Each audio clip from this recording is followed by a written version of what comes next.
Alright, you white motherfuckers, all eyes on me.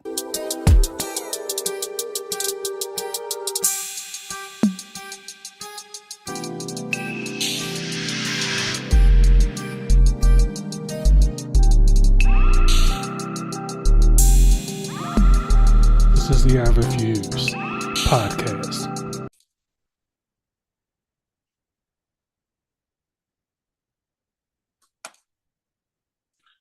Pretend the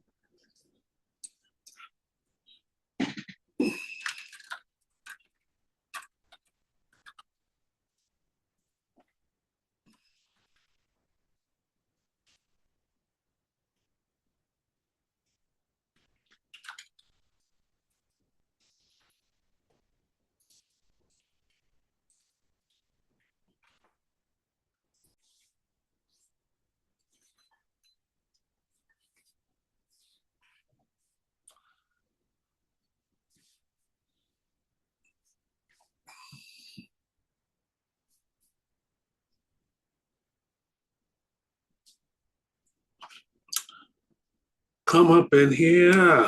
Good morning, morning. How y'all doing?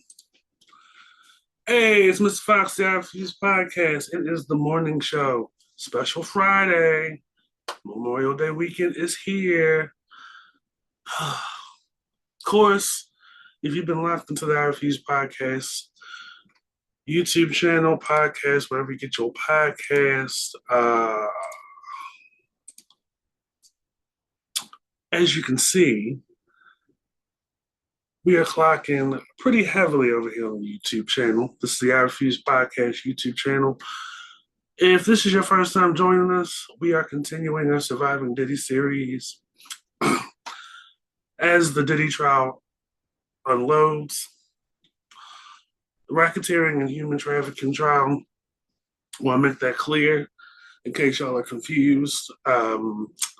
In case you are confused as to why this person's being called, why that person's being called, when you have a lot of witnesses and when you are working with a state as big as New York State, and particularly New York City, and a person as high profile as this man is, they're going to call everybody. Part of the enterprise, employee, other artists, former girlfriends, any person that's part of the 7 degrees of separation. We're going to get into day 9, which was yesterday. We went and talked about day 8 yesterday morning, the last morning show or the afternoon show. We're going to talk about yesterday where they continued to cross-examine former assistant George Kaplan. And of course, the main event was when Kid Cudi came to testify. So look at the page, subscribe, hit that subscribe button, of course, and get into the podcast wherever you get your podcast. So without further ado, right? So yesterday, the trial continued. You know, they continued to cross-examine his former assistant, George Kaplan, from the day previously. Now, Kaplan, I believe, was an assistant after the previous assistant that they had on the stand earlier this week. We talked about that 2 videos ago. George Kaplan yesterday returns to the stand. Yesterday, like I said, was the 9th day of the trial. Now, at this point, when they call the assistants and they've called Don McCard, and I believe they called Kalina Harper, I believe, and Aubrey O'Day. They're trying to get witnesses to any kind of physical violence that's occurred. And I believe they tried to do this with Kid Cudi, who came on later. You know, it is,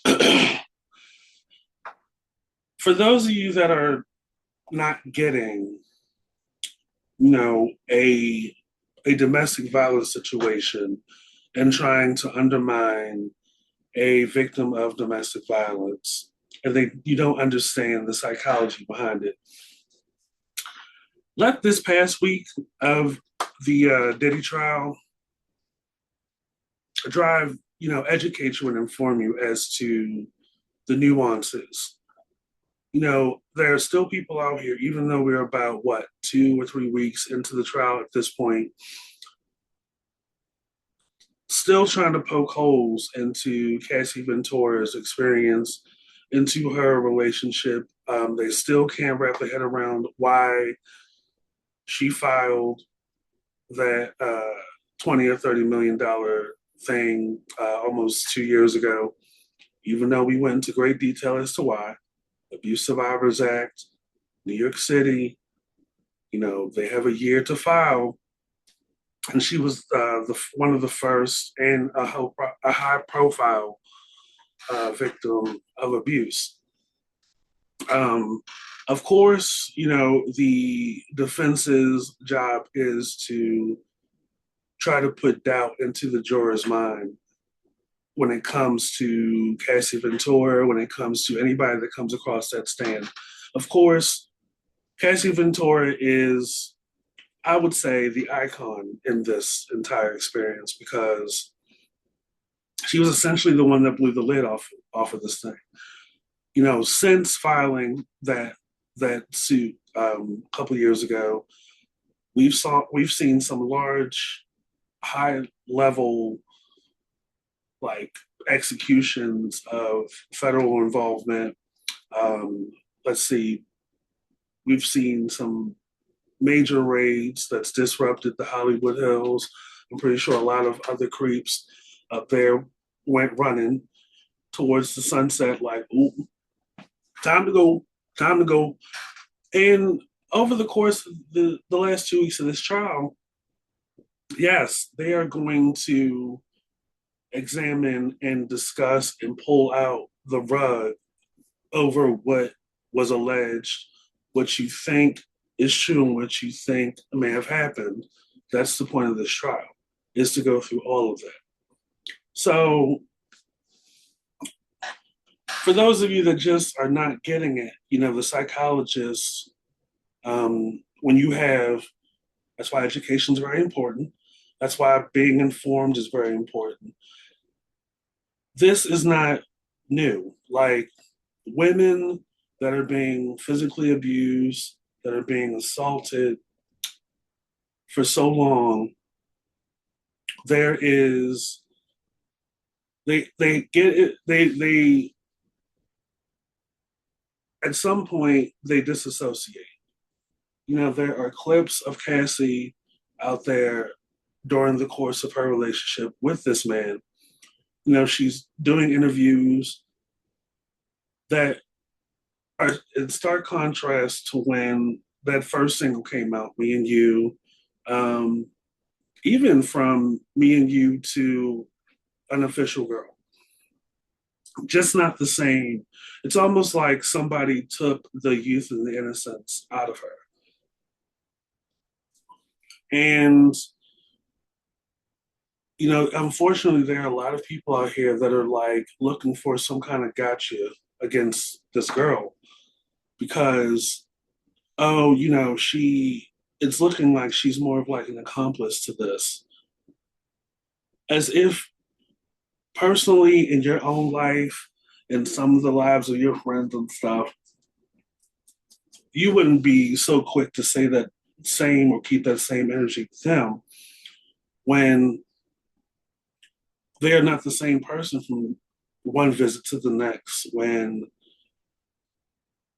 they're with a dude that is just not shit. Like, if it was somebody closer to you, you would totally be acting different. The nuance, and I've gone over this, but I'll reinstate it here. Like, women that are being abused feel trapped. At this point, we've all been informed that when she tried to leave, tried to date other people, tried to move on, there were consequences. And even going so far as to it's such it's such a convenient coincidence, right? That the moment she moves on, people's houses get broken into, people's cars get blown up, or Molotov cocktails being thrown. And this is after years of abuse. Her mom has gotten on the stand. His other assistants have gotten on the stand, and the big question is, have you witnessed any abuse? And to to the majority of those that have took the stand have said, yeah. And if you haven't, you have bruising, you have a swollen lip, you have marks around your eyes, you're wearing shades, all the telltale signs that a woman's being abused.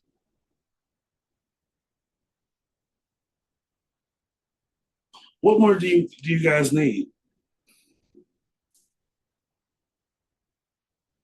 When George Kaplan went up on the stand, one of the first things he said around 9:30 yesterday morning was that he did witness a physical altercation between Ventura and Combs in 2015 during a private plane ride to Las Vegas. Kaplan was seated at the table on the plane. Then he heard glass shattering behind him. He then saw Combs standing over Ventura with a whiskey glass while she was on her back with her legs out trying to create space. Ventura screamed, "Is anybody seeing this?" before hearing more glass crashing, is what Kaplan testified yesterday. She was only 23 years old at the time, and security did not intervene. He then went on to say that Combs came up to sit in the plane's cabin, but told Ventura to stay in the back where the bedroom was located behind a partition. He goes on to say that he had to rush out of Combs' house to buy health and beauty items to cover up nasty bruises on Ventura's face.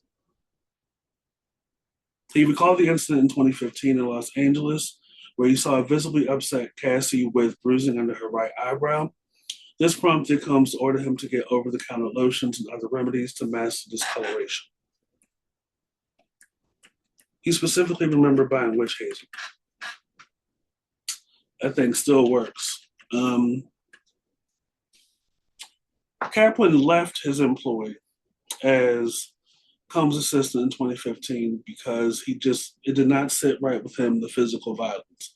While Kaplan himself was not on the receiving end of the physical violence, people are just not comfortable with being around domestic violence. And you're probably asking yourself, well, why didn't any of these people go to the police? When it comes to like the legal system, third party hearsay is just not strong enough to get a person on assault or domestic violence. And unfortunately, you've seen over the history of time failures or gaps or holes in the stronghold to keep an abuser from his victim. You've seen many, many times where the victim can file a restraining order, a protective custody thing, and that doesn't stop an abuser from maintaining his distance, but also not taking it up a notch. And you've seen time and time again where female victims end up missing or end up dead at the hands of their abuser. It sucks. And I'm sure those that have witnessed the physical violence that she has had to endure has carried a level of guilt or shame by not intervening. But at the end of the day, you got to respect that, some people got out.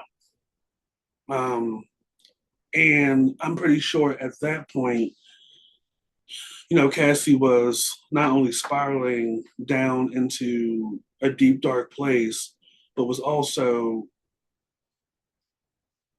I would say, using drugs to self medicate. By the time Kaplan left in this December of 2015, he witnessed like abuse over the course of several months. Challenging decision, but it was the right thing to do. At various times, attending the wounds at different times on Cassie.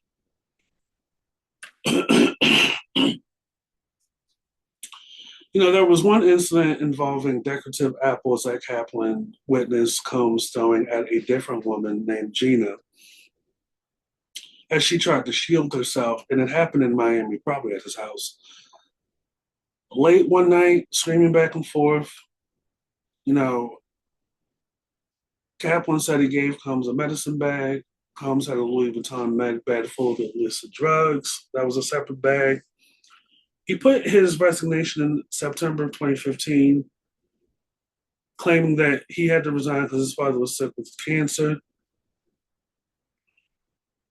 At some point, I guess to get through the stress and the trauma of it all, he had to decompartmentalize that whole thing. Of course, even through all of that, Kaplan, while he didn't like how Diddy handled himself and carried himself personally, he still looks back at the opportunity to be his personal assistant as a once in a lifetime opportunity. That from time to time, Combs was able to motivate and inspire folks like him to push further and go higher. It was almost like a Harvard University experience. Of course, Combs' defense is trying to undermine the racketeering charge, and such is the case when they try to cross-examine. It is so interesting because yesterday or 2 days ago was Biggie's birthday.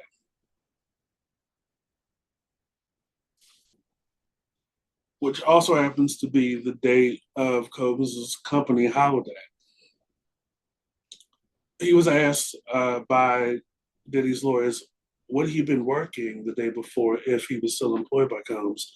Kaplan said no, because Combs usually gave everybody the day off from work to mark, that as the year that, or the day that Biggie was born in 1972. And here's a conspiracy theory that I have. I think Diddy has something to do with Biggie being murdered back in 1997, March 9th.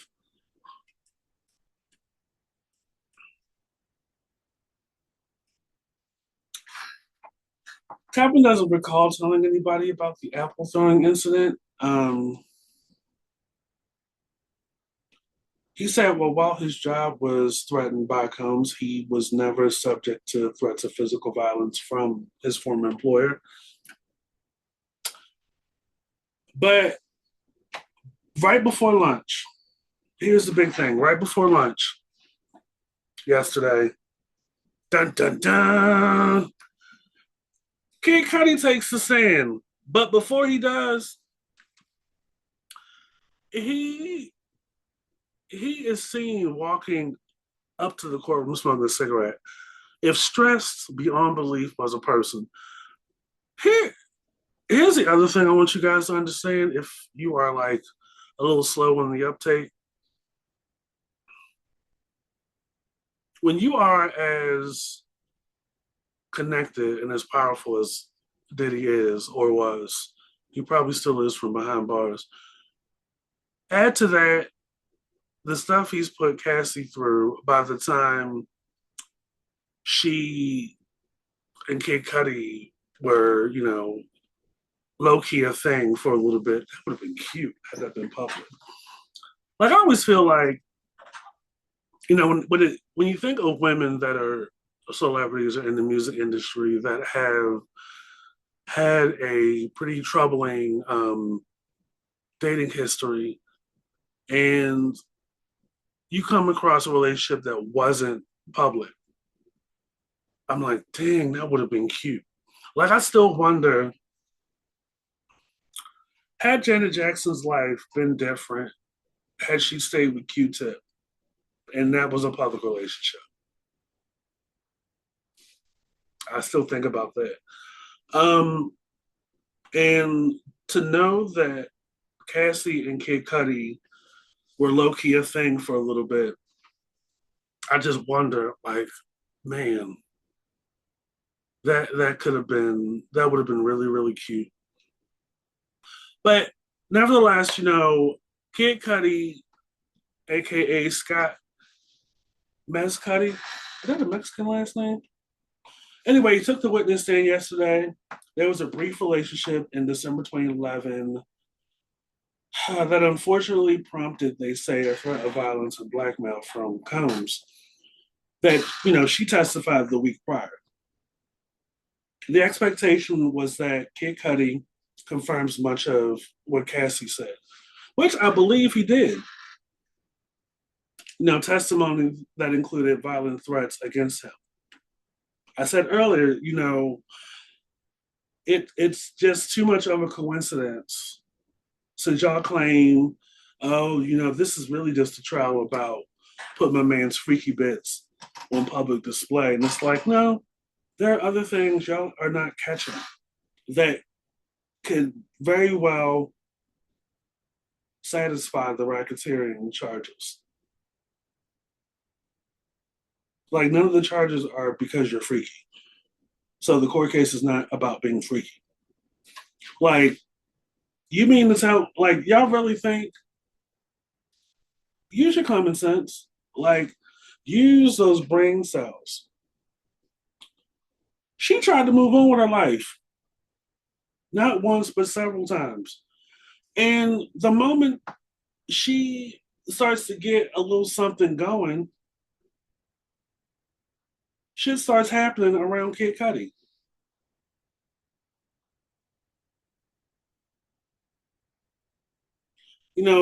Kid Cudi's house was broken into.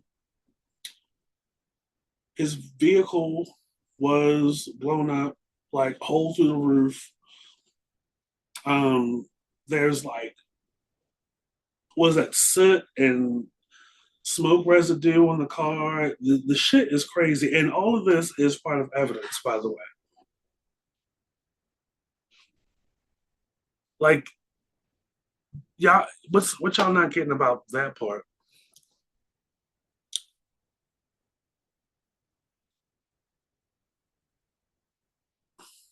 There was an expectation while Kitty was on the stand yesterday that he would speak to his dog being traumatized. After being put behind a closed door in December 2011, prosecutor argued that that's relevant to the break-in. The judge is saying he's not going to testify to what the dog thought. Like, like, he's not Professor X. He can't get into the mind of his dog. Like, you don't know that. They said Kid Cudi can testify about the dog, but only in broad terms, noting that the dog is no longer with us. Oh. Kid Cudi first met Cassie back in 2008, but he didn't start dating until 2011. At that point, Ventura was having problems with Combs at the time, and the couple were not dating when Ventura and Kid Cudi got together. See, she was able to get out.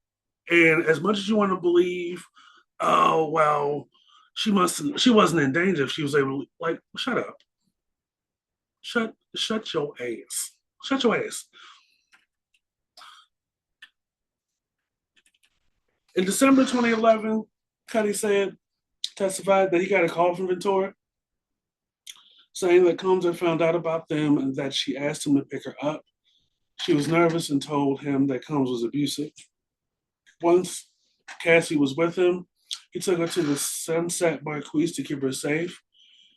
He said he received a call letting him know that Combs and an associate were at Kid Cudi's home. Kid Cudi said the call was made by Combs' employee at the time, Capricorn Clark. That's another person. And Ventura was with her on speakerphone. He recalls how angry Combs was when he allegedly broke into his home in the Hollywood Hills. He was remarkably calm when he called to confront him. He said, "What's up?" And I said, "Motherfucker, are you in the house?" He said, "I'm here waiting for you," Kid Cudi testified. He told the court that he wanted to fight Combs, but reminded himself he didn't know who Combs might have with him. Shout out to the Associated Press, NBC News for the deeds. Kid Cudi goes on to testify that his car caught fire in his driveway one day in 2012 while Kid Cudi was about 45 minutes away from home. Testified that his dog sitter called to tell him what was happening and he rushed home. Friends sent him photos that show the top of his porch open where a Molotov cocktail was thrown in. Prosecutors showed photos of the car in court and had Kid Cudi describe them.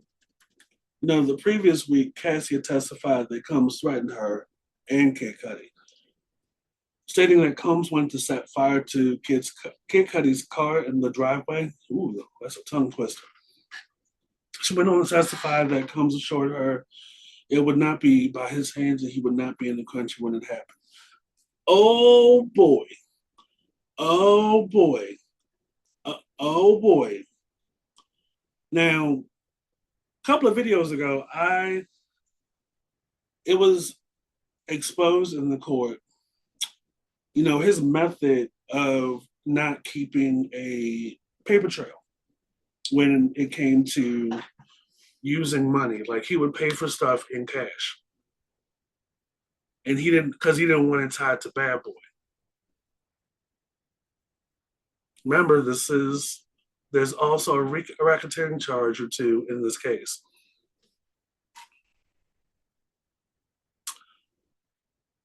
You got the illegal guns now registered. You got security and bodyguards that you're possibly paying. For him to say it would not be by his hands and he would not be in the country when it happened, there's a lot to explore there. There's enough reasonable doubt that there's not racketeering involved. Like you didn't pay people to throw the Molotov cocktail while you're in another country. Nobody's going to work for free. Remember that.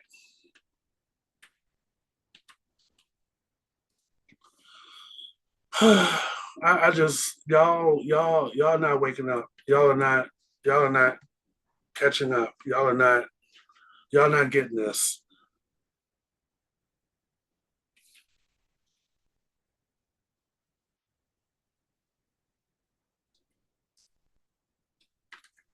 Y'all are not getting this. Of course, Kid Cudi doesn't look uncomfortable or stressed. Some of had probably a whole pack of cigarettes where he pulled up to the doors of the courthouse.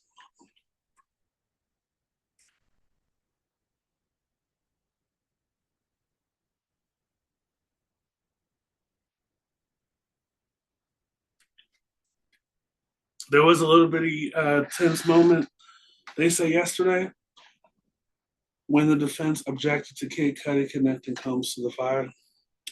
Cudi was asked, why did he request to meet with Combs after his car was set on fire? To which Cudi responded, he reached out because he knew Combs was involved with the fire. To which his defense team, Combs' defense team, objected to the speculation and the answer was struck from the record. Let me tell you, it unfortunately you can't speculate.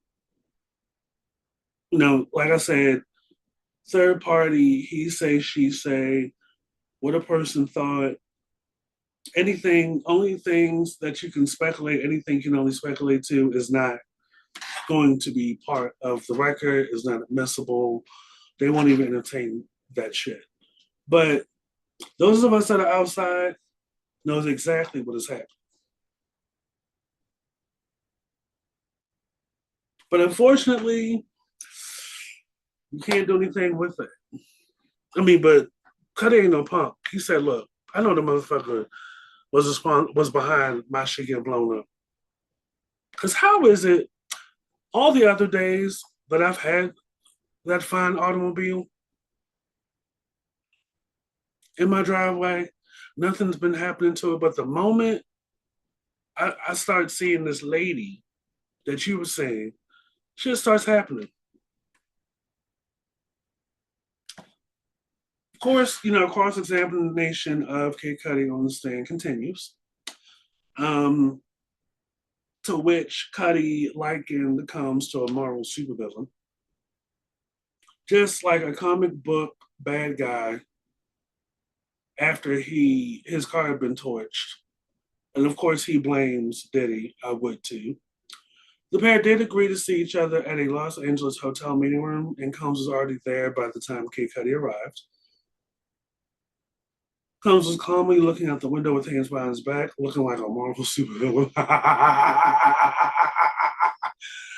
would imagine he was probably dressed in all white, like in the Been Around the World music video, but his hands were behind his back, looking out the window like he was Kingpin or somebody from the Spider-Man multiverse.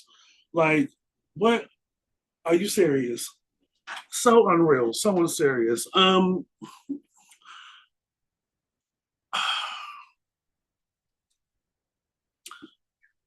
But you gotta think about it though. Like all this calmness at the after my car was blown up,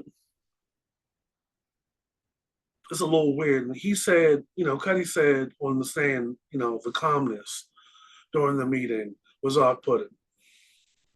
At, at the conclusion of the meeting, they shook hands, and he asked what he was going to do about the car.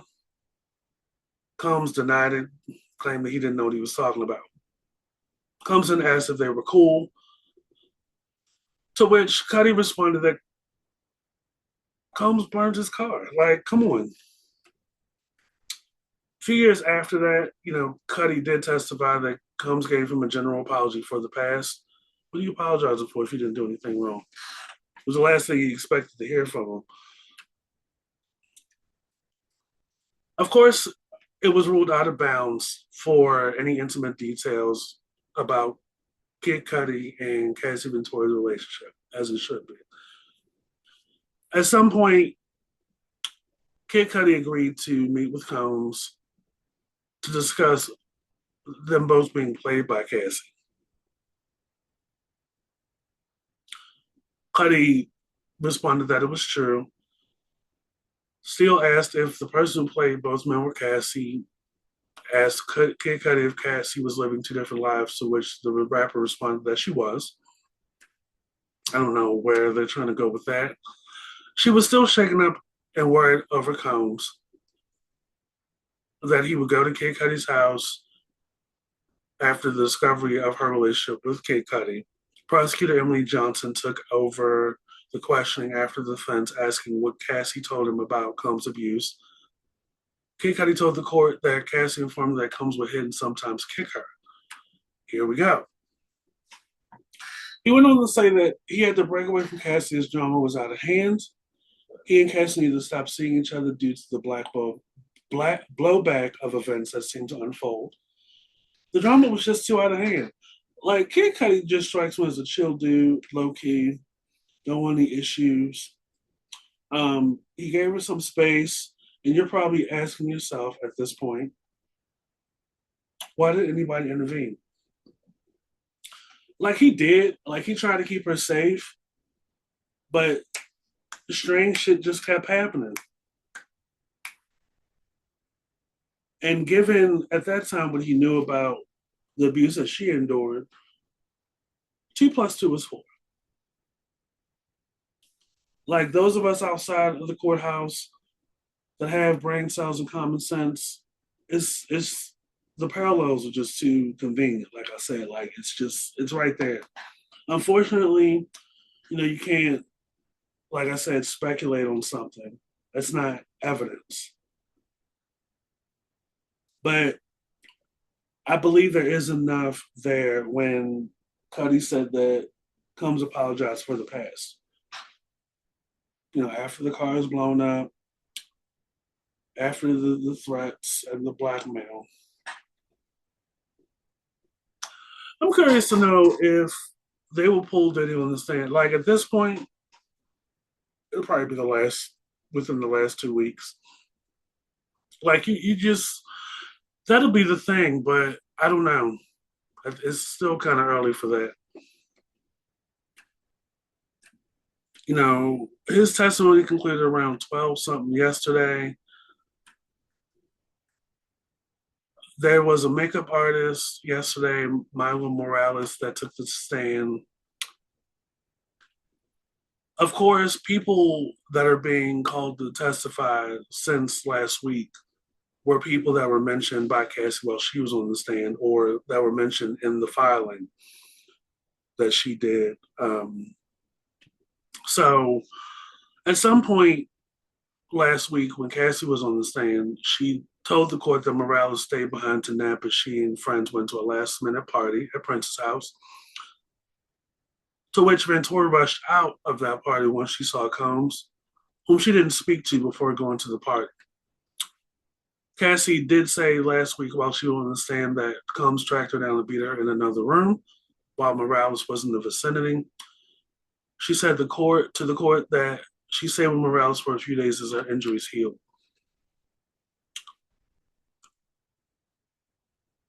The defense was accused of prompting sexual stereotypes by handing over topless pictures of Cassie Ventura.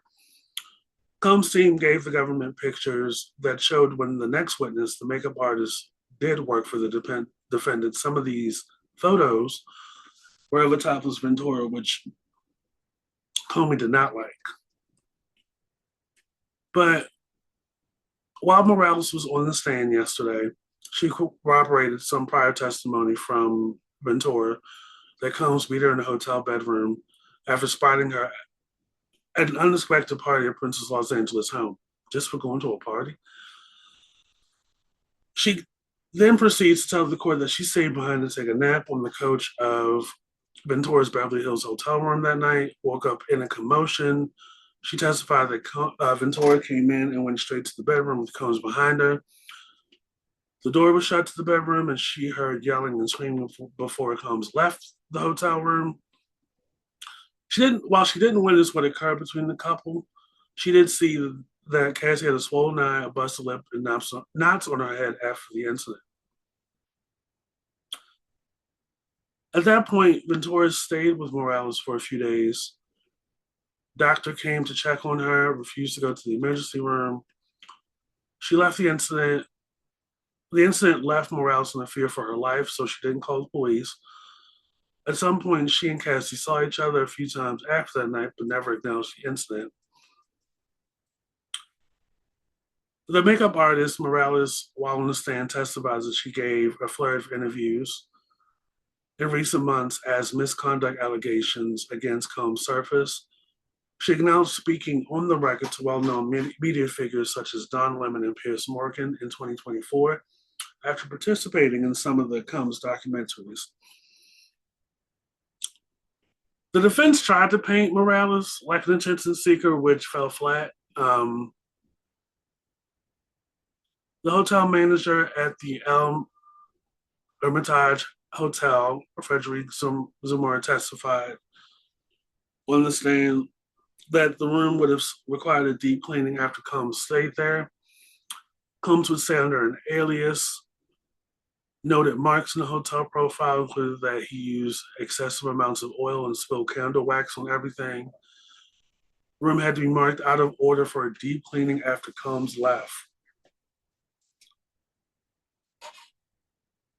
Additional $500 fee for cleaning and damage.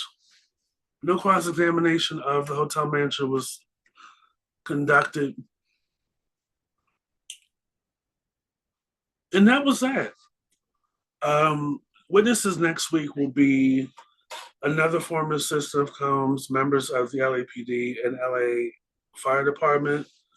Of course, court will resume on Tuesday since Monday is a holiday. There was no testimony today or court time today. And that was that. So look, I gave y'all a lot. It's gonna be another week. Court resumes next Tuesday. Of course, I will be doing my morning shows and afternoon shows to keep y'all entertained.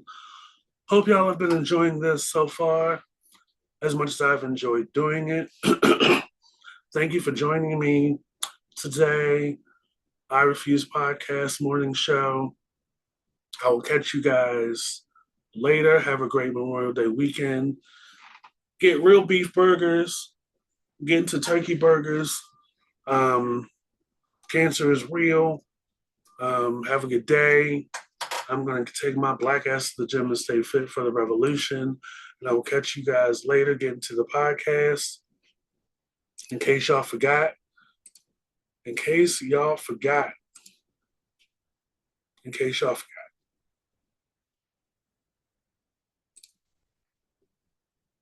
Here is the podcast channel. Subscribe, follow, subscribe, and we will catch you guys later. Get into the I Refuse Podcast where you get your podcast. Usual Suspects podcast with me and Abstract. The logo looks like this. That's the logo right there. Wherever you get your podcast, that's me and my best friend. And continue to support original Black content creators. Don't have to wear a wig to talk, to entertain, and keep y'all informed about what's going on. And we love what we do. We will catch you guys later. Have a good weekend. Bye.